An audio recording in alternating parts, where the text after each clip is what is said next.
రాక్షసుడు సింహము చేత మృతి చెంది ఉన్నాడు. భార్య చెప్పిన మాటలు వినక దుర్యోధనుడు భీముడి చేత మృతి చెంది ఉన్నాడు నాదా. ఆ ఢిల్లీ వెనక చెరుకు వెత్త మాత్రం వలదు పోలదు వినదో వినజాలన్నాదా ప్రాణి.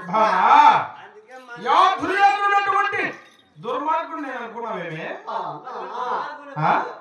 అనలేదు కదా నాదా ప్రాణి. మళ్ళా అనలేదా? ఏమన్నప్పుడు దుర్యోధనుడు వారి దాయాదులైన పాండవులతో మాయాధూరులు వాడిని ఓడించి ద్రౌపదిని శీలంలో తీసుకున్నాడు కాబట్టి వాడు చచ్చున్నాడు.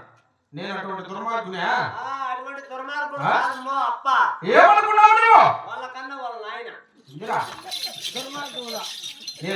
అప్ప అటువంటిది వాడు కాదు చెప్తాడమ్మా. అమ్మ చెప్తాడయ్యా.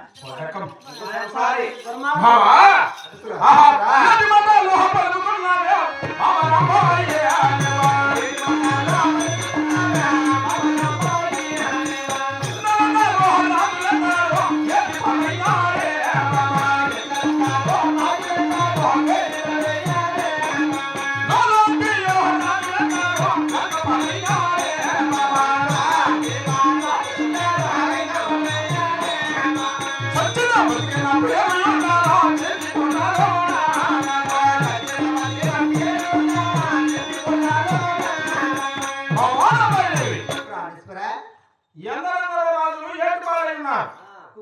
నాలాంటి రాజులందరూ గంగపాలై ఉన్నారు. సచిన బతికిన పేరు నలబామ చెల్లికోటలో ఎంత చెప్పడా ఎంత చెప్పడా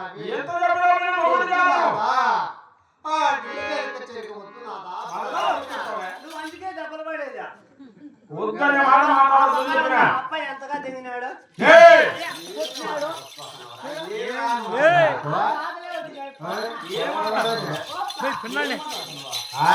అమ్మను కొట్టినావు చూడు ఎంతగా. వాతలు వచ్చినాయి అంటాను. పల్లె భాష మాట్లాడుతున్నా నా మాట ఏంటి దెబ్బలు పడతాయి.